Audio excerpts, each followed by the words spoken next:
গ্রামের বাড়িতে যখন নতুন ধান আসে তার আগে কিন্তু বাড়িতে লেপা পোচার কাজ করে আগে করতে হয়। ধান তো এক জায়গায় নেওয়া যায় না, চারদিকে অনেকটা ছড়িয়ে ছিটিয়ে থাকে, এজন্য লেপা পোচার কাজটা আগে করতে হয়। সো হ্যালো এভরিওয়ান, আসসালামু আলাইকুম। সবাই কেমন আছেন? এই যে দেখতে পাচ্ছেন এক গামলা মাটি গুলিয়ে রাখছি, এটা কিছুক্ষণ আগে গুলিয়ে রাখছিলাম, এখন মাটিটা একদমই নরম হয়ে গেছে। এখন এটা দিয়ে লেপা পোচার কাজ করলে অনেকটা সুবিধা হবে। দেখতে দেখতে তো নতুন ধান বাড়িতে চলে আসছে। এখন উঠানের আশেপাশে অনেকটাই গর্ত থাকবে, সেই গর্তগুলা লেপে দিলে সবচেয়ে ভালো হয়। এই জন্য কিন্তু আমি সকালের দিকে মাটিটা গুলিয়ে রাখছিলাম, এখন ভিজে গেছে, এটা নিয়ে বসে পড়লাম লেপার জন্য। তো আমি আজকে বারান্দার ওলতেগুলোও লেপবো, পাশাপাশি নিচে সাইডটাও কিছুটা লেপে দিব। যতটুক পর্যন্ত ধান যাবে ততটুক পর্যন্ত লেপে দিব। তো প্রথমে আমি ওলতেগুলোতে গোলা মাটিটা সুন্দর করে হাত দিয়ে লাগিয়ে নিতেছি। এই ওলতেগুলো কিছুদিন আগে কিন্তু লেপা হয়েছিল, এখনো অনেকটা লেপা আছে, তবে কিছু বৃষ্টি হয়েছিল, অনেক মাটি উঠে গেছে, এই জন্য আবার নতুন করে লেপতেছি। বিশ্বাস করবেন কিনা জানি না, আমাদের বাড়ির ওলতাগুলা যেদিনে লেপা হয় সেদিনই অনেক পরিমাণে বৃষ্টি হয়, আর সেই রাতে সব বৃষ্টিতে কেটে নিয়ে যায়। যখন এগুলা বৃষ্টিতে কেটে নিয়ে যায় মনের দুঃখে আর লেপতে মন চায় না। বর্ষাকালে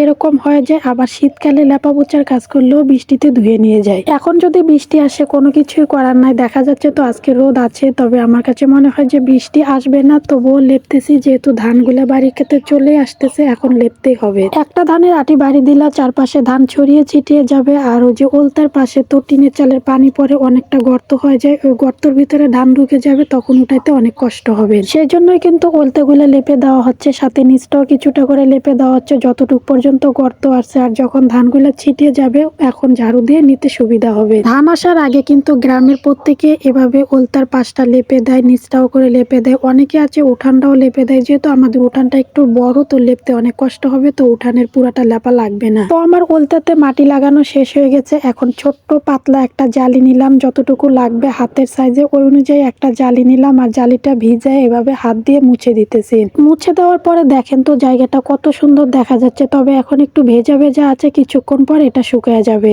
শুধু সবগুলা ঘরের উলতেগুলাই আজকে লেপবো, আর বারান্দাটা আজকে লেপবো না, বারান্দাটা 2 দিন পরে লেপবো। এখন অনেক কাজ আছে, এই জন্য বারান্দাতে আজকে হাত দিব না। এই কাজগুলা কিন্তু আমরা গ্রামের মেয়েরা করে অভ্যস্ত হয়ে গেছি, এই জন্য আমাদের কাছে প্যারা মনে হয় না, সব কাজই করতে ভালোই লাগে। তবে আমার এই কাজগুলো করা আপনারা এত বেশি পছন্দ করেন, আমার প্রত্যেকটা ভিডিও আপনারা অনেক বেশি পছন্দ করেন, অনেক সুন্দর সুন্দর কমেন্ট করেন, আমার এর জন্য অনেক বেশি ভালো লাগে। আপনাদের এরকম ভালোবাসা পেলে হয়তো অনেকটাই এগিয়ে যেতে পারবো। আশা করি আপনারা পাশে থাকবেন, ভালোবাসা দিবেন, আমাকে সাপোর্ট করবেন। আমার কিন্তু এই সাইডটাও লেপা শেষ হয়ে গেছে, এখন আপনাদের পুরো সাইডটা দেখাবো, আরো কিছু বাকি আছে, এটা পরবর্তীতে লেপবো। আর এখন দেখেন তো জায়গাটা কত সুন্দর দেখা যাচ্ছে। তো আজকের ভিডিওটা এখানেই শেষ করছি, দেখা হচ্ছে আপনাদের সাথে নতুন কোনো ভিডিওতে। সবাই ভালো থাকবেন, সুস্থ থাকবেন, আল্লাহ হাফেজ।